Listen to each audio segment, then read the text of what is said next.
जय हिंद प्यारे बच्चों, मैं जितेंद्र कुमार पांडे आपका स्वागत करता हूं आपके अपने ही YouTube platform target with Jitendra पर। प्यारे बच्चों, आशा है आप लोगों की दिवाली बहुत अच्छे से बीती होगी, आप मस्त होंगे और खुशहाल होंगे। और अब दिवाली के साथ साथ पढ़ाई भी हम लोगों को जारी रखना है, क्योंकि बोर्ड परीक्षा हम लोगों का बहुत करीब में है।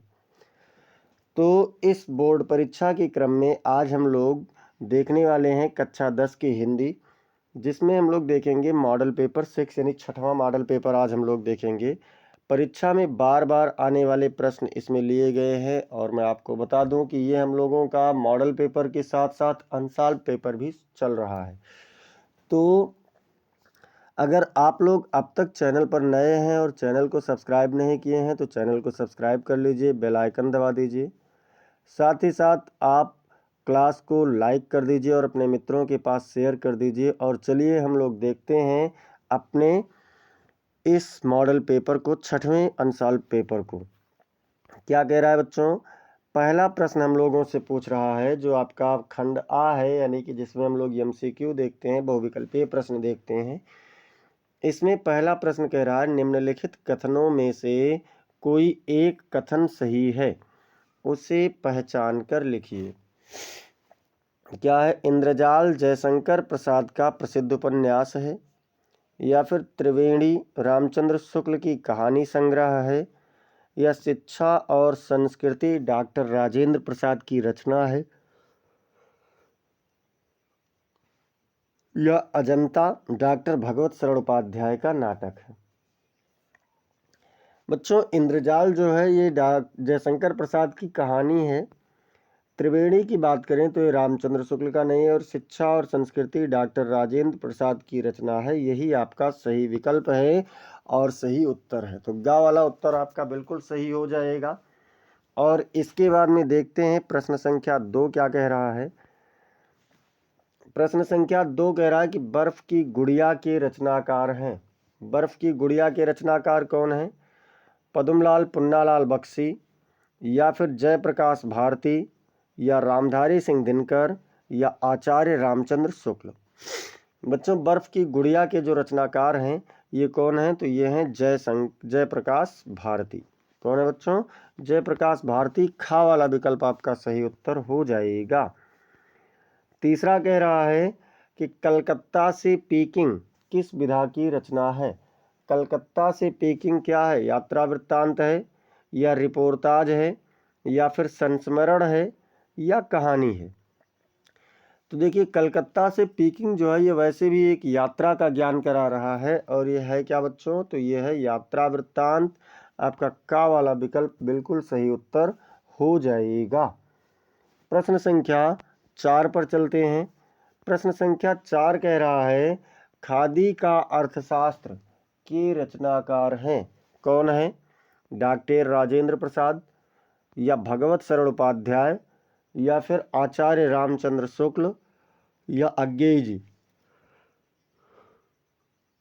खादी का अर्थशास्त्र जो है बच्चों ये है डॉक्टर राजेंद्र प्रसाद जी का, और इसमें इन्होंने महात्मा गांधी के बारे में बताया है। तो का वाला विकल्प आपका बिल्कुल सही उत्तर हो जाएगा।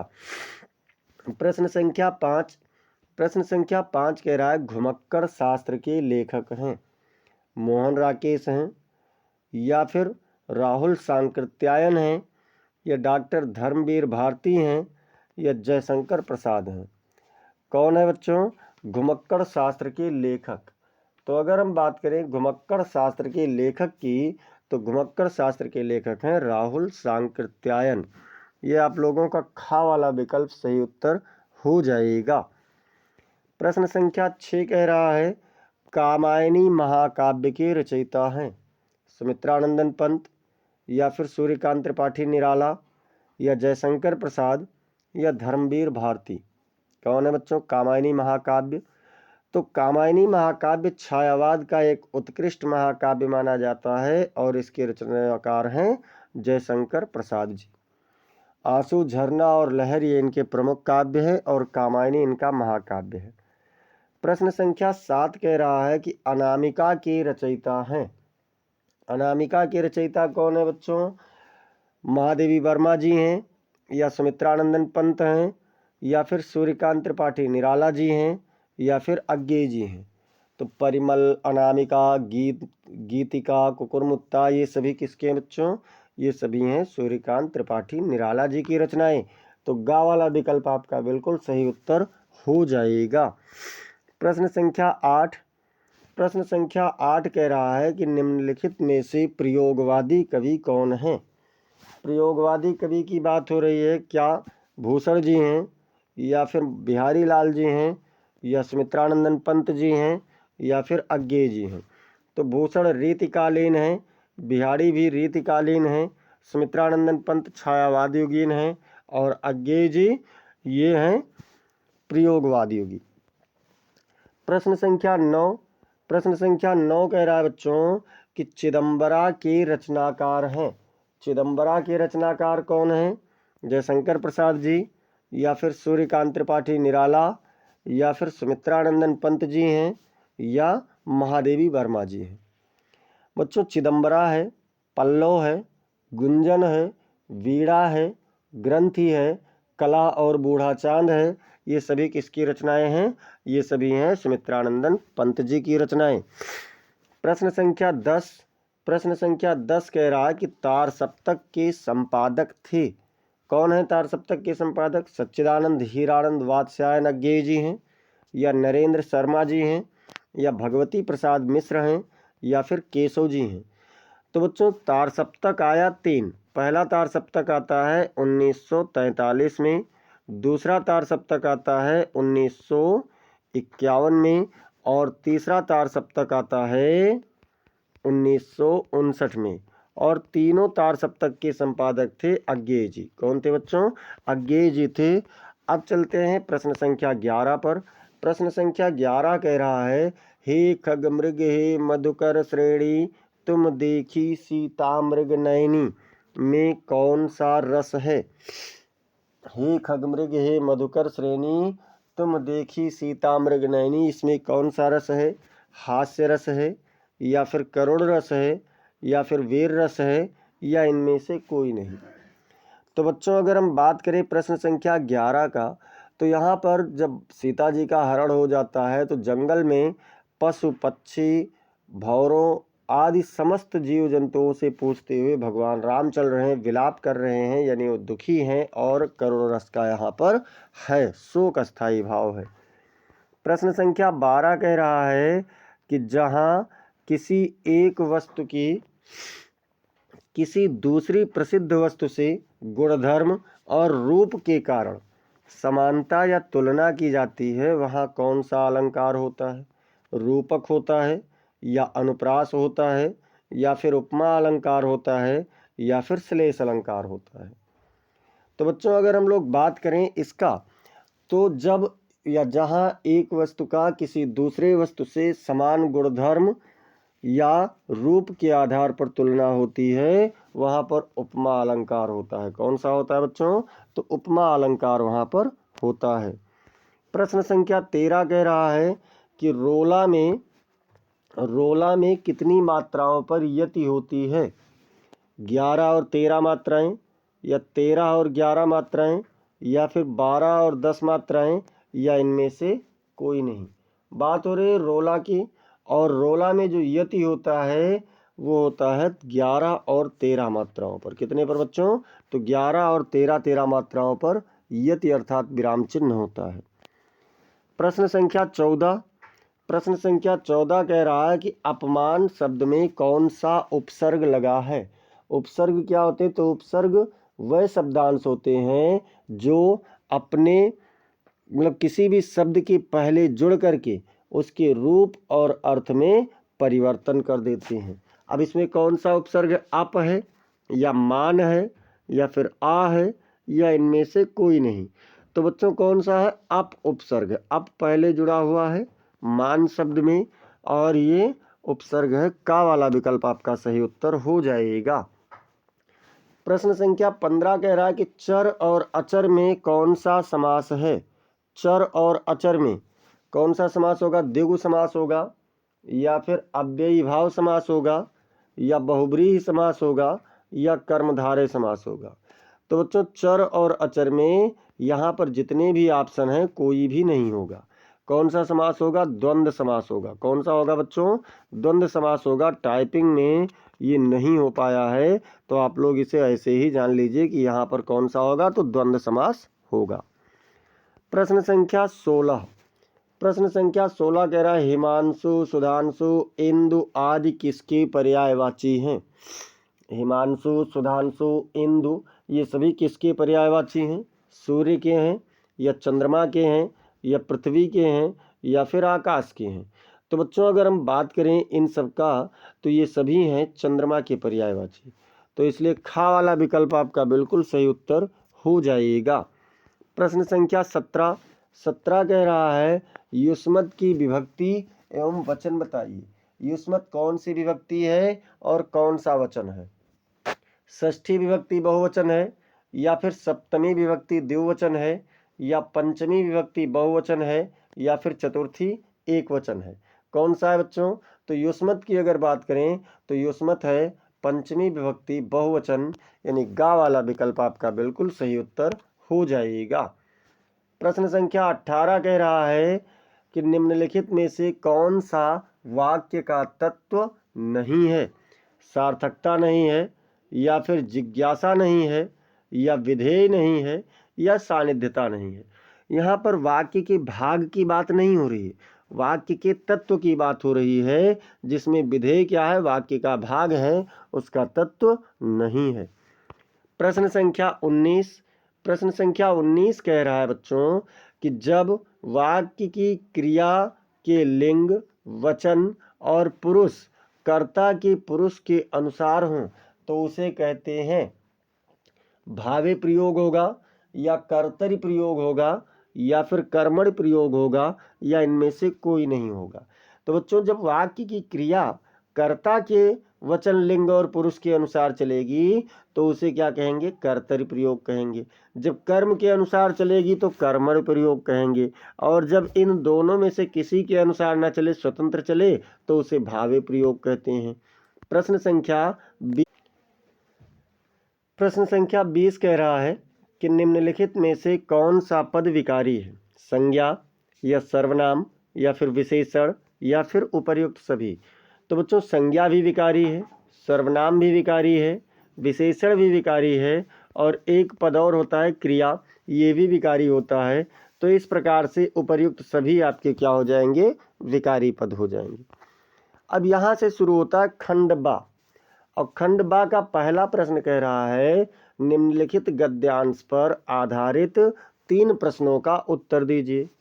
जिंदगी को मौत के पंजों से मुक्त कर उसे अमर बनाने के लिए आदमी ने पहाड़ काटा है।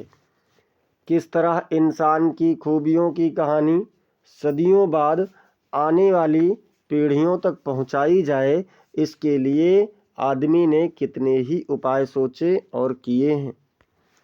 उसने चट्टानों पर अपने संदेश खोदे, ताड़ों से ऊंचे, धातुओं से चिकने पत्थर के खंभे खड़े किए, तांबे और पीतल के पत्थरों पर अक्षरों के मोती बिखेरे, और उसके जीवन मरण की कहानी सदियों के उतार पर सरकती चली आ रही है, जो आज हमारी अमानत विरासत बन गई है।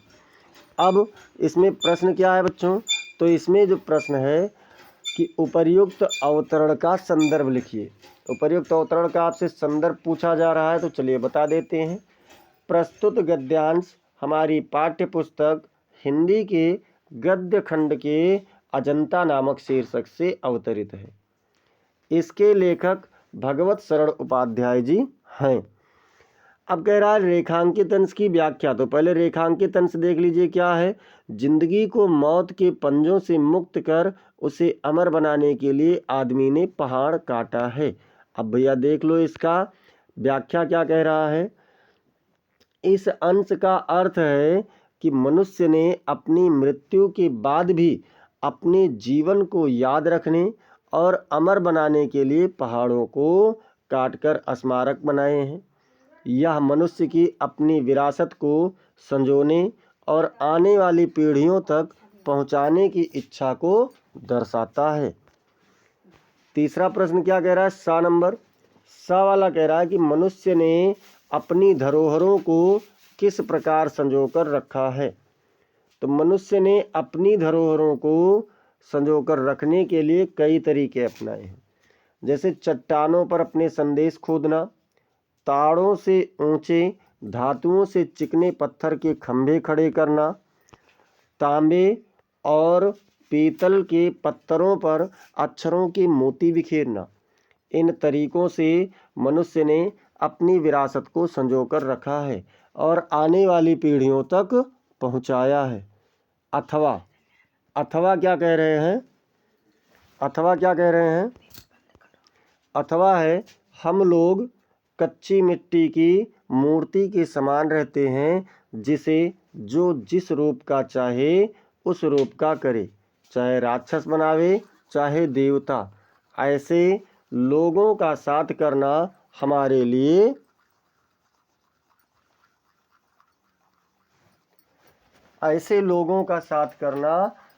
लिए क्या है, तो हमारे लिए बुरा है। ये बच्चों गलत लिख गया है।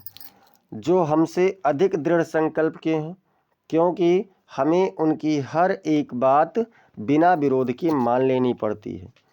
पर ऐसे लोगों का साथ करना और बुरा है जो हमारी ही बात को ऊपर रखते हैं, क्योंकि ऐसी दशा में ना तो हमारे ऊपर कोई दबाव रहता है और ना हमारे लिए कोई सहारा रहता है। अब देखते हैं कि ये क्या कह रहा है बच्चों। तो इसमें अगर हम देखें तो इसके लिए प्रश्न है, प्रश्न क्या है, उपर्युक्त गद्यांश का संदर्भ लिखिए। तो भैया प्रस्तुत गद्यांश हमारी पाठ्य पुस्तक हिंदी के गद्य खंड के मित्रता नामक शीर्षक से अवतरित है। इसके लेखक आचार्य रामचंद्र शुक्ल जी हैं। एक बार सभी लोग क्लास को लाइक और शेयर करते रहिए। और बा नंबर देख रहे हैं, इसमें कह रहे हैं रेखांकित अंश की व्याख्या। तो उससे पहले आप रेखांकित अंश को देख लीजिए। कह रहे हैं हम लोग कच्ची मिट्टी की मूर्ति के समान रहते हैं, जिसे जो जिस रूप का चाहे उस रूप का करे, चाहे राक्षस बनावे चाहे देवता। ये है रेखांकित अंश। अब इसमें व्याख्या देख लेते हैं। इस अंश का अर्थ है कि हम लोग कच्ची मिट्टी की तरह होते हैं, जिसे कोई भी व्यक्ति अपनी इच्छा के अनुसार आकार दे सकता है, चाहे वह हमें राक्षस बनाए या देवता। ये हमारी अनुकूलता और परिवर्तनशीलता को दर्शाता है। अब देखते हैं सा नंबर क्या पूछ रहा है। सा नंबर इसमें से प्रश्न है कि किन लोगों की संगत करना हमारे लिए बुरा है। मतलब कैसे लोगों की संगत करना हमारे लिए बुरा है बच्चों। तो देखिए, ऐसे लोगों का साथ करना जो हमसे अधिक दृढ़ संकल्प के हैं, क्योंकि हमें उनकी हर एक बात बिना विरोध के मान लेनी पड़ती है। और क्या कह रहे हैं, ऐसे लोगों का साथ करना जो हमारी ही बात को ऊपर रखते हैं, क्योंकि ऐसी दशा में ना तो हमारे ऊपर कोई दबाव रहता है और ना हमारे लिए कोई सहारा रहता है। तो इस प्रकार से दोनों लोगों का साथ करना हमारे लिए बुरा होता है। दूसरा प्रश्न क्या कह रहा है, तो दूसरा प्रश्न कह रहा है कि दिए गए पद्यांश पर आधारित 3 प्रश्नों के उत्तर दीजिए। 3 प्रश्न हैं जिसमें से उत्तर देना है किसी एक का। तो कह रहे हैं पहला पद है, पुरते निकसी रघुवीर बधूधर धीर दये मग में डग द्वय, जल की भरे भाल कनी जल की पुट सूखी गए मधुराधर वै, फिर बूझती हैं चलनो अब केतिक पर्ण कुटी करी हो कित है, तिय की लखी आतुरता पिय की अखिया अति चारो चली जल छुए।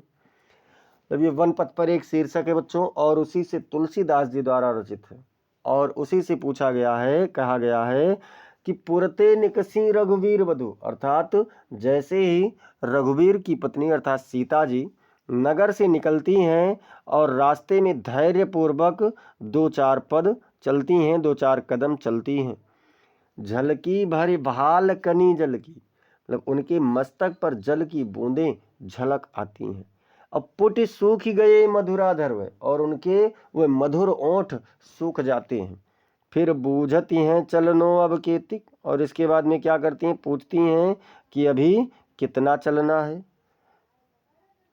पर्णकुटी करी हो कि तो है, आप ये पर्णकुटी कहाँ पर बनाने वाले हैं।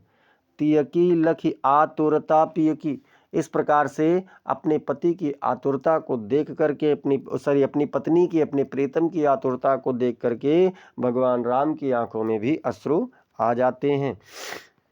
अब देखते हैं बच्चों, इसमें कह रहे हैं कि संदर्भ बताइए प्रस्तुत पद्यांश का। तो देख लीजिए, प्रस्तुत पद्यांश हमारी पाठ्य पुस्तक हिंदी की काव्य खंड के वन पथ पर नामक शीर्षक से लिया गया है। इसके रचयिता तुलसीदास जी हैं। कौन है इसके रचयिता, तो इसके रचयिता तुलसीदास जी हैं। रेखांकित अंश की व्याख्या करना है, और क्या कह रहे हैं कि तियकी लखी आतुरता पियकी अखियां अति चारु चली जलुच्चय, इसका एक्सप्लेनेशन करना है, व्याख्या करना है।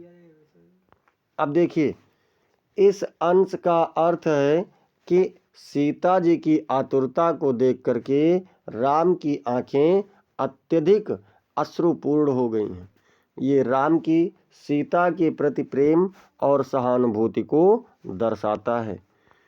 अब देखिए, इसमें 7 नंबर कह रहा है कि पद्यांश में प्रयुक्त मधुराधर शब्द का विशेषण और विशेष्य छांट करके लिखना है कि इसमें विशेषण क्या है और विशेष्य क्या है। तो देखते हैं बच्चों, विशेषण क्या है तो मधुर है, और विशेष्य क्या है तो अधर है। विशेषण क्या है मधुर, और विशेष्य क्या है अधर है। अब इसके बाद में अथवा, चाहे उसे करना चाहे इसे करना। मोर पखा सिर ऊपर राखियों गुंज की माल गले पहिरोंगी, ओढ़ पीताम्बर लय लकुटी बन गोधन ग्वारन संग फिरोंगी, भावुत वो ही मेरे रस खान सुतेरे कहे सब स्वांग करोंगी, या मुरली मुरलीधर की अधरान धरी अधरान धरोंगी। मतलब एक गोपी है जो कह रही है कि मैं भगवान श्री कृष्ण के समान अपने सिर पर भी मोर का पंख धारण कर लूंगी, गुंजे की माला को मैं गले में धारण कर लूंगी, पीताम्बर ओढ़ लूंगी, लाठी लेकर के यानी कंबल लेकर के वन में गोधन यानी गायों और ग्वाल बालों के साथ में घूमती रहूंगी।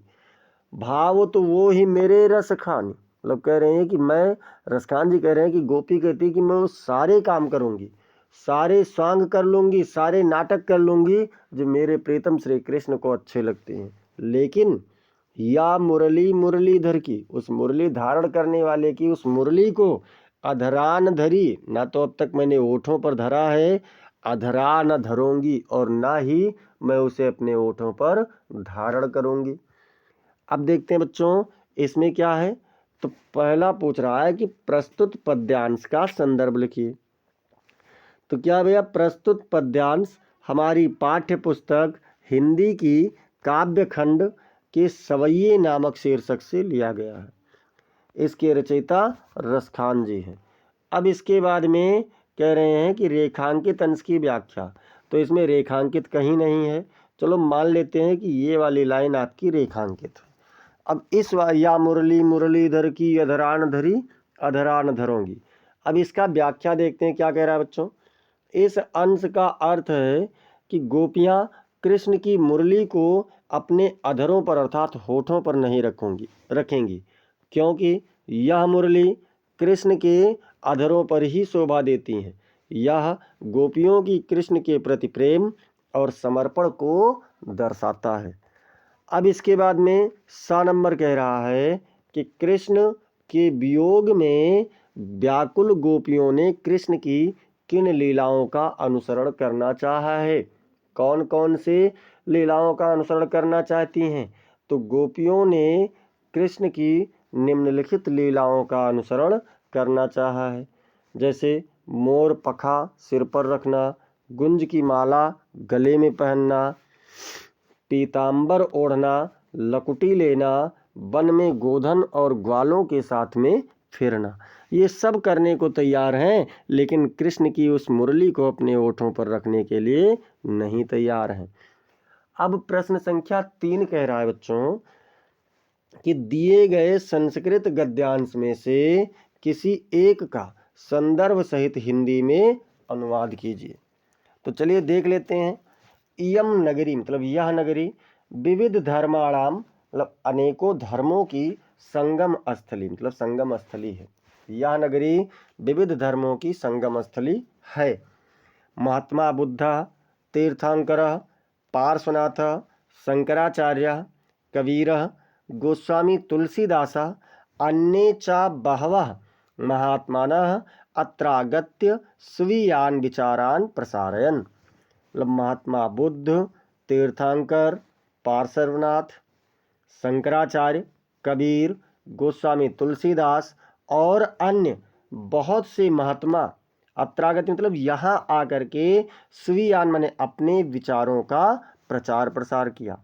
न केवलम दर्शने साहित्ये धर्मे अपितु कला क्षेत्रे अपि मतलब न केवल दर्शन साहित्य धर्म क्षेत्र में बल्कि कला के क्षेत्र में भी इयम नगरी विविधानाम कलानाम ये नगरी विविध प्रकार की कलाओं की शिल्पानांच और शिल्पों की कृति मतलब के लिए लोके विस्तृता संसार में प्रसिद्ध है।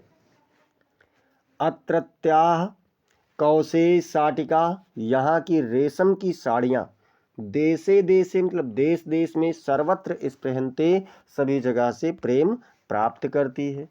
अब देखिए संदर्भ क्या है। तो प्रस्तुत संस्कृत गद्यांश हमारी पाठ्य पुस्तक हिंदी के संस्कृत खंड के वाराणसी नामक शीर्षक से लिया गया है। कौन से शीर्षक से बच्चों? तो वाराणसी नामक शीर्षक से इसे लिया गया है। अनुवाद में यह नगरी देखिए अभी तो मैंने इसको बता ही दिया है, तो आप लोग इसे स्क्रीनशॉट कर लीजिए, स्क्रीनशॉट कर लीजिए बाद में रिवाइज करने के लिए। और देखते हैं अथवा में क्या कह रहा है। अथवा में कह रहा है कि एकदा मतलब एक बार, बहवा जना बहुत से लोग, धूमयानम धूमयान अर्थात रेल में, आरोह मतलब चढ़ करके, नगरम प्रति गच्छन्ति स्म नगर की ओर जाते थे। एक बार बहुत से लोग धूमयान अर्थात रेल में बैठ करके नगर की ओर जाते थे। तेषु केचित् ग्रामीणाः केचिच्च नागरिकाः आसन्। तेषु मतलब उनमें से, केचित मतलब कुछ, ग्रामीणा माने ग्रामीण, केचित और कुछ, नागरिका मतलब नागरिक आसन मतलब थे, उनमें से कुछ ग्रामीण और कुछ नागरिक थे। मौनम स्थितेषु तेषु एकः नागरिकः ग्रामीणान् उपहसन अकथयत। मौनम स्थितेषु मतलब उन सभी में, मौन धारण किए हुए बीच में, तेषु मतलब उनमें से, एकः नागरिका मतलब एक नागरिक, ग्रामीणान उपहसन ग्रामीणों का मजाक उड़ाते हुए, अकथयत मतलब बोला, यानी उन चुपचाप या शांत स्थित उनमें से एक नागरिक ग्रामीणों का उपहास करते हुए मजाक उड़ाते हुए बोला। ग्रामीणाः अद्यापि पूर्ववत अशिक्षिताः अज्ञाश्च सन्ति। ग्रामीणा मतलब ग्रामीण, अद्यापि आज भी, पूर्ववत पहले के समान, अशिक्षिता अशिक्षित, अज्ञाच और अज्ञानी, संति मतलब हैं। न तेषां विकासः अभवत् न उनका विकास हुआ है, न च भवितुम शक्नोति और ना ही हो सकता है। मतलब ना उनका विकास हुआ है और ना ही उनका विकास हो सकता है। तस्य तादृशम जल्पनम श्रुत्वा उनके इस प्रकार से जली कटी को सुन करके या व्यंग को सुन करके, कोअपि चतुरः ग्रामीणः अब्रवीत कोई चतुर ग्रामीण बोला। भद्र नागरिक यानी हे श्रीमान नागरिक महोदय, भवान एव किंचित ब्रवीतु आप तो कुछ भी बोलते हैं। यतो ही भवान शिक्षितः बहुज्ञः च अस्ति जैसे कि आप ही शिक्षित और बहुत ज्ञानी हैं। अब देखते हैं क्या होता है बच्चों। इदम आकर्ण मतलब इदम आकर्ण यानी इसे सुन करके, सा नागरिका सदर्प ग्रीवाम, सा नागरिका मतलब वह नागरिक, सदर्प मतलब अभिमान से, ग्रीवाम उन्नमय मतलब अपने गले को गर्दन को ऊंचा करते हुए, कथयत मने बोला। कथिष्यामि पर पूर्वम समय विधातव्या, मतलब कहो यानी बोलो, लेकिन पहले शर्त निर्धारित हो जाए। क्या कहा कि बोलो, कहूँगा, लेकिन पहले शर्त निर्धारित हो जाए। तस्य ताम वार्ता श्रुत्वा सा चतुरः ग्रामीण अकथयत, उसके उस वाणी को सुन करके वह चतुर ग्रामीण बोला। उसके उस प्रकार की वाणी को सुन करके वह चतुर ग्रामीण बोला, भो यानी हे, वयम अशिक्षिता, हम अशिक्षित हैं, भवान च अशिक्षिता, और आप शिक्षित हैं, वयम अल्पज्ञा, हम अल्प ज्ञानी हैं, भवान च बहुज्ञा, और आप बहुत ज्ञानी हैं। इत्येवं विज्ञाय, इसे विचार करके जान करके, अस्माभिः समयः कर्तव्यः, हमारे शर्त भी किए जाने चाहिए। वयम परस्परम प्रहेलिकाम पृच्छामः, हम आपस में पहेलियां पूछेंगे। यदि भवान उत्तरम दातुम समर्था, यदि आप उत्तर देने में सक्षम हुए, ना भविष्यति मतलब सक्षम नहीं हुए, तदा भवान 10 रूप्यकाणि दास्यति, तो आप 10 रुपये देंगे। यदि आप उत्तर नहीं दे सके तो आप 10 रुपये देंगे। यदि वयम उत्तरम दातुम समर्था ना भविष्यामः, यदि हम उत्तर देने में सक्षम नहीं होंगे, तदा 10 रूप्यकाणि अर्धम 5 रूप्यकाणि दास्यामः, तो हम 10 रुपये का आधा 5 रुपये आपको देंगे। अब ये इसका संदर्भ देख लीजिए बच्चों। संदर्भ क्या कह रहा है कि प्रस्तुत संस्कृत गद्यांश हमारी पाठ्य पुस्तक हिंदी के संस्कृत खंड के प्रबुद्धो ग्रामीणः नामक शीर्षक से लिया गया है। और इसके लेखक कौन है, तो लेखक का नहीं पता। देखिए स्क्रीनशॉट पहले इतने का कर लो, इतने का स्क्रीनशॉट एक बार कर लीजिए। अब इसके बाद में आप लोग इतने का फिर से स्क्रीनशॉट कर लीजिए, और इस प्रकार से आप इसका स्क्रीनशॉट आपका हो गया। अब आप लोग एक बार क्लास को पूरा लाइक कर दीजिए, शेयर कर दीजिए, मज़ा आ जाए एकदम से, क्लास में झूम उठें। अब देखते हैं बच्चों, यहाँ पर क्या कह रहा है कि दिए गए संस्कृत पद्यांशों में से किसी एक का संदर्भ सहित हिंदी में अनुवाद कीजिए। क्या कह रहा है कि किसी एक का संदर्भ सहित हिंदी में अनुवाद कीजिए। क्या कह रहा है, धान्यानाम उत्तमम दाक्ष्यम धनानाम उत्तमम श्रुतम, लाभानाम श्रेयारोग्यम, सुखानाम तुष्टिरुत्तमा।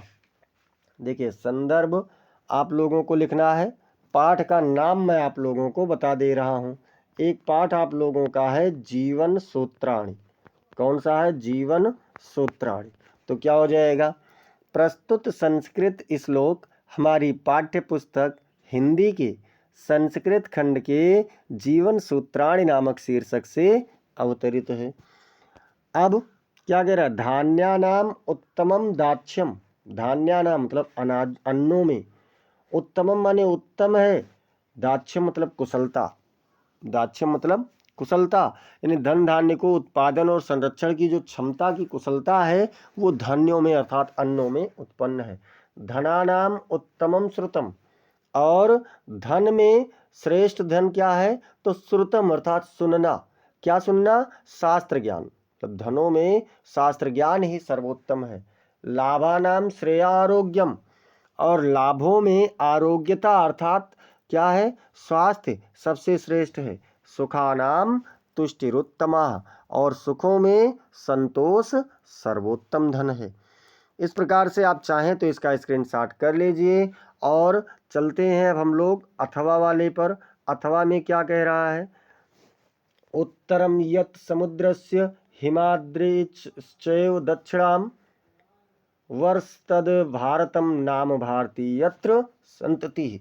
मतलब जिस, देखिए यहाँ पर क्या कह रहा है, उत्तरम यत् समुद्रस्य, मतलब समुद्र के उत्तर में जो है, हिमाद्रेश चैव दक्षिणाम, और हिमालय के दक्षिण क्षेत्र में, मतलब समुद्र के उत्तर क्षेत्र में और हिमालय के दक्षिण क्षेत्र में इसका विस्तार है, यानी जिस देश का विस्तार है। वर्षम तद भारतम, उसका नाम भारत है।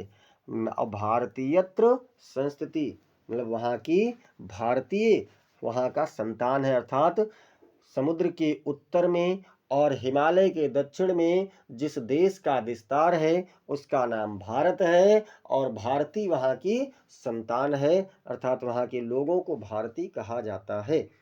अब इस प्रकार से बच्चों हम लोगों ने देखा अनुवाद। संदर्भ में क्या है? प्रस्तुत संस्कृत श्लोक हमारी पाठ्य पुस्तक हिंदी के संस्कृत खंड के वाराणसी नामक शीर्षक से लिया गया है। अनुवाद में क्या कह रहा है? जिस देश, वो तो हो ही चुका है, स्क्रीनशॉट आप लोग कर लीजिए और चलते हैं प्रश्न संख्या 5 पर। प्रश्न संख्या 5 कह रहा है कि अपने स्वपठित, अपने क्या कह रहा है? अपने स्वपठित गद्यांश स्वपठित खंडकाव्य के आधार पर दिए गए प्रश्नों में से किसी एक का उत्तर दीजिए। तो क्या है बच्चों? इसमें किसी एक का उत्तर देना है, और पहला उत्तर आपका कह रहा है ज्योति जवाहर की कथावस्तु संक्षेप में लिखिए। ज्योति जवाहर खंड काव्य की कथावस्तु आपको संक्षेप में लिखना है। सबसे पहले जान लीजिए कि ज्योति जवाहर कहाँ कहाँ का है। तो ज्योति जवाहर है कानपुर, प्रतापगढ़, मिर्जापुर, ललितपुर और रामपुर, गोंडा। मतलब ये कितने जिलों के लिए? तो 5 जिलों के लिए, 5-6 जिलों के लिए। मतलब कानपुर, प्रतापगढ़, मिर्जापुर, ललितपुर, रामपुर, गोंडा जिलों के लिए है। चलिए हम लोग देख लेते हैं ज्योति जवाहर खंड काव्य का कथा वस्तु। ज्योति जवाहर देवी प्रसाद शुक्ल राही द्वारा रचित एक महत्वपूर्ण खंड काव्य है, जिसमें जवाहरलाल नेहरू के व्यक्तित्व और कृतित्व का महाकाव्यात्मक चित्रण किया गया है। काव्य की कथा वस्तु का संक्षेप इस प्रकार से है। काव्य की शुरुआत में कवि भारत की समृद्ध सांस्कृतिक विरासत और ऐतिहासिक घटनाओं को उकेरा है, जिसमें कलिंग युद्ध के भयंकर नरसंहार का वर्णन किया गया है। इस युद्ध ने सम्राट अशोक के जीवन को परिवर्तित कर दिया और उन्हें अहिंसा का मार्ग अपनाने के लिए प्रेरित कर दिया। अब क्या है बच्चों? फिर कह रहे हैं कि कवि ने नेहरू को आधुनिक भारत के निर्माता के रूप में प्रस्तुत किया है। उनके व्यक्तित्व में भारत की समृद्ध सांस्कृतिक, ऐतिहासिक और पौराणिक धरोहर का समावेश किया गया है। भारत के विविध प्रदेशों का योगदान क्या है उनके व्यक्तित्व में? तो बिहार ने क्या किया? नव चेतना का स्रोत है, मोहनजोदाड़ो और हड़प्पा की सभ्यता प्रदान की है। उत्तर प्रदेश तो अयोध्या, मथुरा, वृंदावन, काशी, प्रयाग पावन भूमियां हैं। बंगाल में देखें बच्चों, तो बंगाल में क्या हुआ है? विवेकानंद, दीनबंधु एंड्रयूज, बंकिम चंद्र, टैगोर, शरत और सुभाष चंद्र बोस जैसा योगदान दिया है। असम में प्राकृतिक सौंदर्य और माधव कंदली एवं भक्त कवि मनसा के गीत हैं। पंजाब ने गुरु नानक, महाराणा रणजीत सिंह और सिखों का इतिहास इन्हें प्रदान किया है। दिल्ली में देखें तो दिल्ली से क्या हुआ है? अकबर की हिंदू मुस्लिम एकता, जहांगीर का न्याय और शाहजहां की कलात्मकता। कश्मीर ने प्राकृतिक सौंदर्य और सांस्कृतिक विरासत दिया है। कुरुक्षेत्र से अर्जुन को गांडीव सौंपने का प्रतीकात्मक प्रसंग इसमें लिया गया है। कवि ने नेहरू को समग्र भारत की चेतना का प्रतीक मानते हुए कहा है कि संपूर्ण राष्ट्र ने उनके व्यक्तित्व के निर्माण में योगदान दिया है। काव्य का अंत नेहरू के आदर्शों और उनके द्वारा स्थापित आधुनिक भारत की दृष्टि के साथ होता है। अब बच्चों इसमें दूसरा है, कोई एक ही करना है लेकिन दूसरा भी देख लेते हैं। दूसरा क्या कह रहा है? ज्योति जवाहर खंड काव्य के नायक जवाहरलाल नेहरू का चरित्र चित्रण कीजिए। तो ज्योति जवाहर खंड काव्य के नायक पंडित जवाहरलाल नेहरू भारतीय स्वतंत्रता संग्राम के एक प्रमुख नेता और आधुनिक भारत के वास्तुकार थे। उनका जन्म 14 नवंबर 1889 को इलाहाबाद में हुआ था। उन्होंने अपनी शिक्षा harrow school, Trinity college, Cambridge और इनर टेम्पल लंदन में प्राप्त किया था। अब देखिए युगावतार व्यक्तित्व, मतलब ये तो संक्षिप्त में उनके बारे में बता दिया गया। अब काव्य के अनुसार, खंड काव्य के अनुसार, तो नेहरू जी को कवि ने युगावतार के रूप में चित्रित किया है। उनके व्यक्तित्व में महात्मा गांधी के सत्य, अहिंसा और प्रेम, चाणक्य की नीति और चंद्रगुप्त की वीरता का समन्वय दिखाई देता है। उनमें शक्ति, शील और सौंदर्य का संतुलन है। साथ ही दया, क्षमा, समता, देश प्रेम, त्याग और विश्व बंधुत्व जैसे गुण विद्यमान हैं। फिर दूसरा हेडिंग क्या है? महान वीर और नेतृत्व क्षमता। तो महान वीर और नेतृत्व क्षमता में नेहरू जी एक महान वीर और साहसी नेता थे। उनके जीवन का मूल मंत्र था, मुझ में कोमलता है लेकिन कायरता मेरा धर्म नहीं, बैरी के सन्मुख झुक जाना मेरे जीवन का धर्म नहीं। क्या कहा? मुझ में कोमलता है लेकिन कायरता मेरा धर्म नहीं, बैरी के सन्मुख झुक जाना मेरे जीवन का धर्म नहीं। वह अत्याचारी के चरणों में झुकने को हिंसा मानते थे। उनका दृढ़ संकल्प और साहस भारतीय स्वतंत्रता संग्राम में उनकी सफलता का कारण बना है। अब देखते हैं भावात्मक एकता के प्रणेता। तो इसमें क्या बच्चों? नेहरू जी में राष्ट्रीय भावात्मक एकता की भावना अत्यंत प्रबल थी। वह भारत के समस्त भाषाओं, धर्मों और संस्कृतियों को समान मानते थे। उन्होंने संपूर्ण राष्ट्र को एकता के सूत्र में बांधने का प्रयास किया और सांप्रदायिक सौहार्द बनाए रखने के लिए सदैव प्रयासरत रहे। अगला क्या है? त्याग और बलिदान की मूर्ति। अगली हेडिंग है त्याग और बलिदान की मूर्ति में क्या है? नेहरू जी की जीवन त्याग और बलिदान से भरा हुआ था। उन्होंने अपना तन, मन और धन देश के लिए समर्पित कर दिया। उनका व्यक्तिगत जीवन त्याग और बलिदान का प्रतीक था। उन्होंने अपने जीवन के 16 वर्ष कारागार में बिताए। आधुनिक भारत के निर्माता। तो क्या है? एक स्वतंत्र राष्ट्र के रूप में भारत की नींव रखने वाले नेहरू जी ने देश के औद्योगिक, शैक्षिक और सामाजिक विकास के लिए पंचवर्षीय योजनाएं शुरू की। उन्होंने भारतीय संविधान की प्रस्तावना में वर्णित धर्मनिरपेक्षता, समाजवाद और लोकतंत्र के आदर्शों को व्यवहारिक रूप देने का प्रयास किया। लेखक और चिंतक। तो लेखक और चिंतक के रूप में नेहरू जी एक उत्कृष्ट लेखक और चिंतक थे। उनकी प्रमुख कृतियों में glimpses of world history, an autobiography और द डिस्कवरी ऑफ इंडिया शामिल हैं। इन पुस्तकों में उनके ऐतिहासिक, राजनीतिक और दार्शनिक विचारों का समृद्ध संग्रह है। शिक्षा और विज्ञान के प्रणेता। तो क्या कह रहा है? नेहरू जी शिक्षा और विज्ञान के प्रबल समर्थक थे। उन्होंने भारतीय प्रौद्योगिकी संस्थान IIT और भारतीय प्रबंधन संस्थान IIM जैसे प्रतिष्ठित संस्थानों की स्थापना में महत्वपूर्ण भूमिका निभाई। उनका मानना था कि शिक्षा और वैज्ञानिक दृष्टिकोण ही देश को वास्तविक प्रगति की ओर लेकर के जा सकते हैं। अब इसके बाद में हम लोग चलते हैं अगले पर। एक बार आप सभी लोग क्लास को लाइक और शेयर करते रहिए।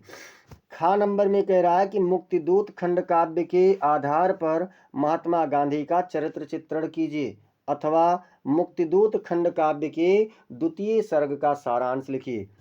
मुक्तिदूत कहाँ है बच्चों? तो मुक्तिदूत है बस्ती, आगरा, गाजीपुर, फतेहपुर, बाराबंकी, उन्नाव, इतने जिलों के लिए कौन है? तो ये है मुक्तिदूत। अब इसके बाद में चलते हैं और गा नंबर पर देखते हैं क्या है। अग्रपूजा खंड काव्य के कथानक का सारांश लिखिए। अग्रपूजा खंड काव्य का कथानक आप लोगों को लिखना है, और या फिर अग्रपूजा खंड काव्य के आधार पर श्री कृष्ण के चरित्र का निरूपण कीजिए। अग्रपूजा की बात करें तो कहाँ है बच्चों? तो अग्रपूजा जो है ये आप लोगों का है प्रतापगढ़, आजमगढ़, और मथुरा जिले के लिए निर्धारित है अग्रपूजा। इसके बाद में घ नंबर कह रहा है कि मेवाड़ मुकुट के नायक का चरित्र चित्रण कीजिए। मेवाड़ मुकुट खंड काव्य की कथा वस्तु संक्षेप में लिखिए। मेवाड़ मुकुट का बताना है आप लोगों को, और मेवाड़ मुकुट कह रहा है कहाँ कहाँ के लिए है, तो ये है बुलंदशहर, देवरिया, बरेली, सीतापुर, सुल्तानपुर और बहराइच जनपद के लिए कौन सा है बच्चों, तो मेवाड़ मुकुट है।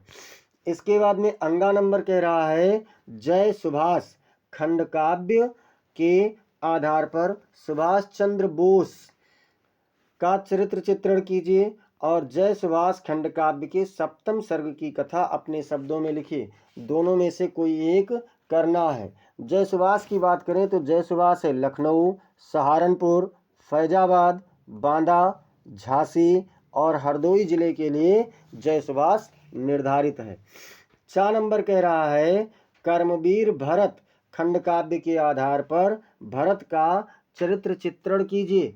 कर्मवीर भरत के आधार पर भरत का चरित्र चित्रण करना है और इसमें कर्मवीर भरत की बात अथवा कर्मवीर भरत का कथानक संक्षेप में लिखना है। कर्मवीर भरत है बच्चों मेरठ, फर्रुखाबाद, पीलीभीत और रायबरेली जनपद के लिए है। आप लोग जनपद सुन लीजिए और जो भी लोग देख रहे हैं वह आप लोग कमेंट करके बताइए कि इसके बाद आप लोगों को कौन सा करवाया जाए। अब देखते हैं 6 नंबर में कह रहा है कि तुमुल खंड काव्य का सारांश अपने शब्दों में लिखिए। तुमुल का कह रहा है कि आप अपने शब्दों में अथवा तुमुल खंड काव्य का आप लोग उद्देश्य स्पष्ट कीजिए। तुमुल, तो तुमुल खंड काव्य कहाँ कहाँ का है बच्चों, तुमुल है वाराणसी, इटावा, बिजनौर, जालौन और बदायूं जिले के लिए तुमुल खंड काव्य है। इसके बाद में जा नंबर कह रहा है कि मातृभूमि के लिए खंड काव्य के आधार पर उसके नायक चंद्रशेखर आजाद का चरित्र चित्रण कीजिए। नायक चंद्रशेखर आजाद का चरित्र चित्रण कीजिए अथवा मातृभूमि के लिए खंड काव्य के आधार पर प्रथम सर्ग यानी संकल्प सर्ग का संक्षिप्त वर्णन कीजिए। मातृभूमि के लिए बच्चों है गोरखपुर, मुरादाबाद, शाहजहांपुर, लखीमपुर, मैनपुरी और मुजफ्फरनगर जिले के लिए कौन सा है, तो ये आपका खंड काव्य है मातृभूमि के लिए।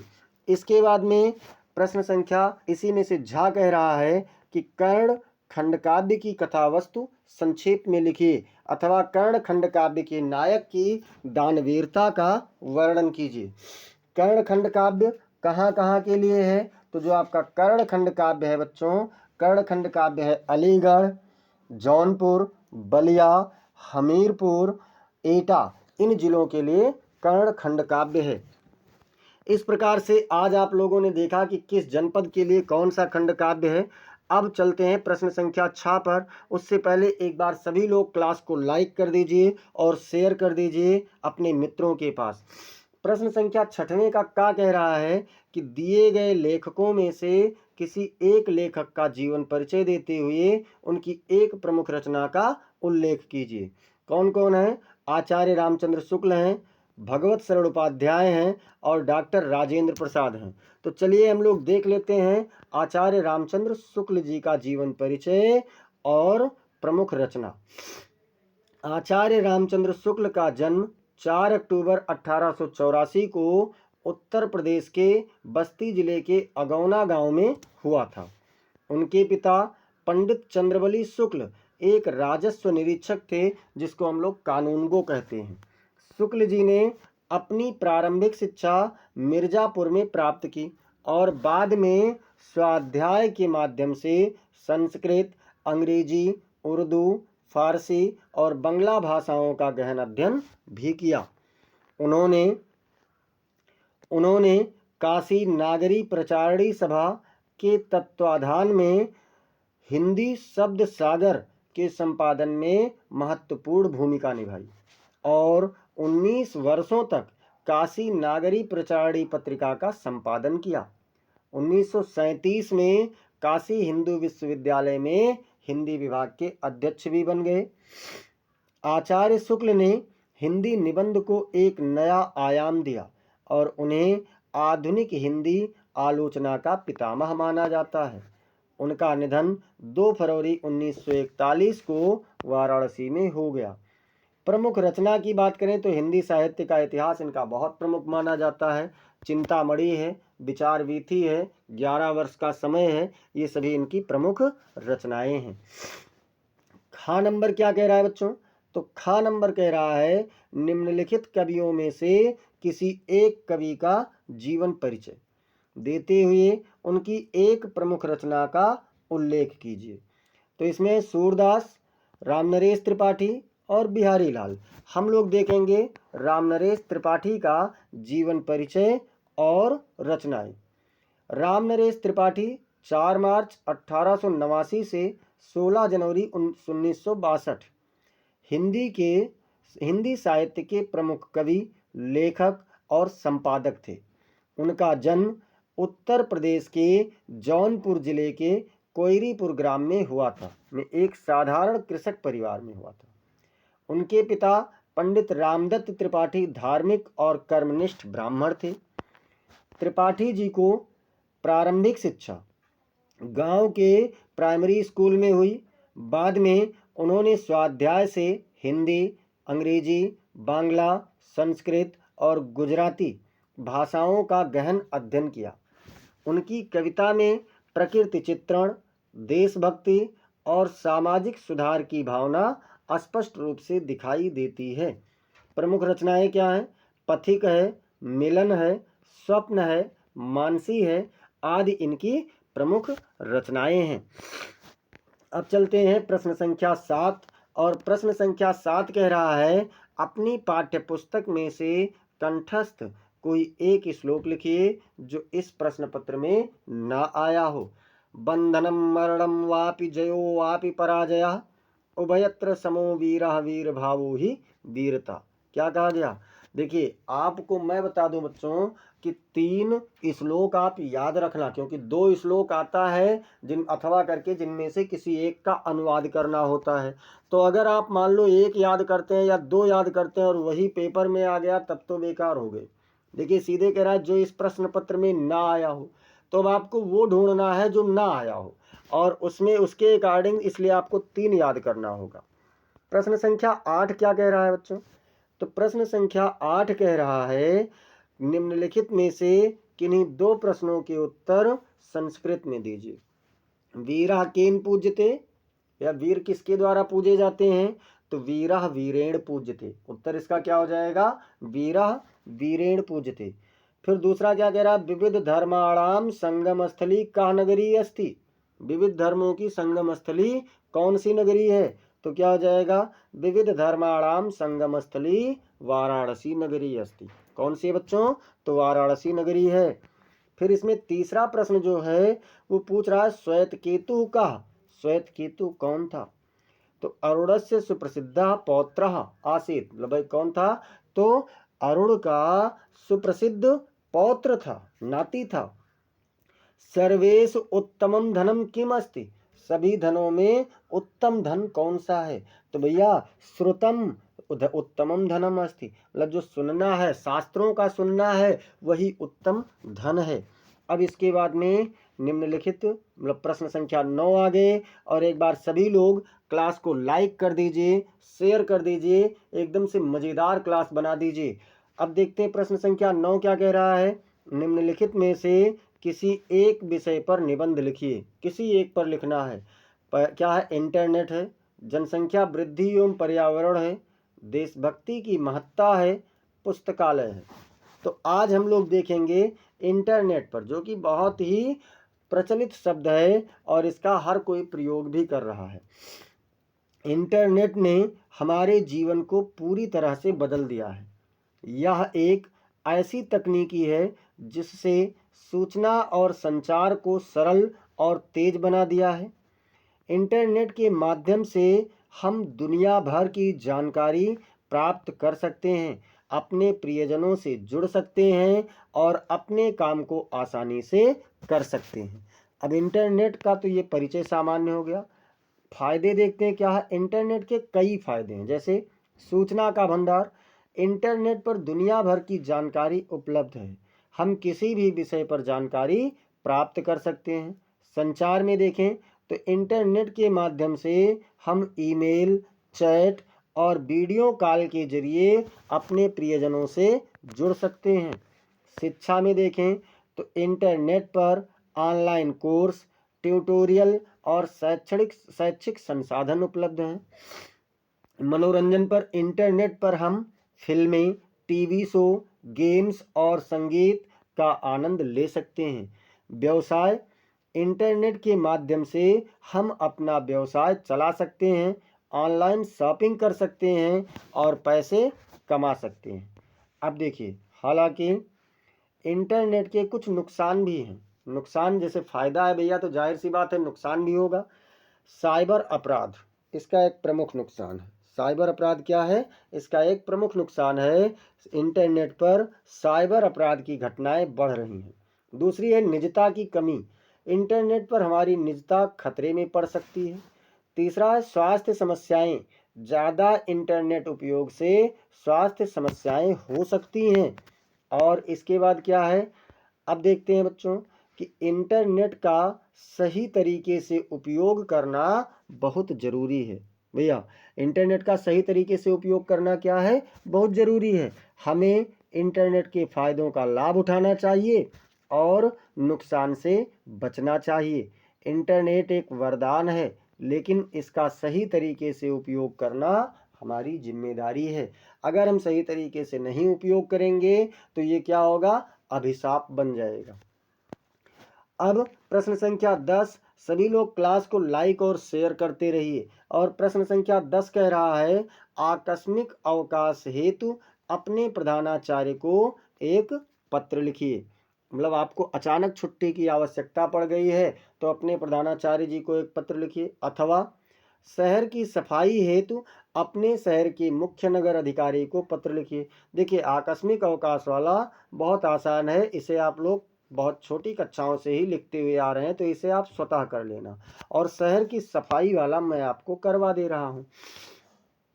सेवा में मुख्य नगर अधिकारी, गोंडा, उत्तर प्रदेश। विषय क्या है? तो शहर की सफाई व्यवस्था में सुधार हेतु अनुरोध है। अब देखते हैं, महोदय, मैं आपका ध्यान अपने शहर की सफाई व्यवस्था की ओर आकर्षित करना चाहता हूँ। हाल के दिनों में शहर की सड़कों, गलियों और सार्वजनिक स्थानों पर गंदगी और कूड़ा कचरा बढ़ता जा रहा है, जिससे न केवल शहर की सुंदरता प्रभावित हो रही है, बल्कि यह स्वास्थ्य के लिए भी हानिकारक है। अतः मैं आपसे अनुरोध करता हूँ कि शहर की सफाई व्यवस्था में सुधार के लिए निम्नलिखित कदम उठाए जाएं। कौन कौन से कदम?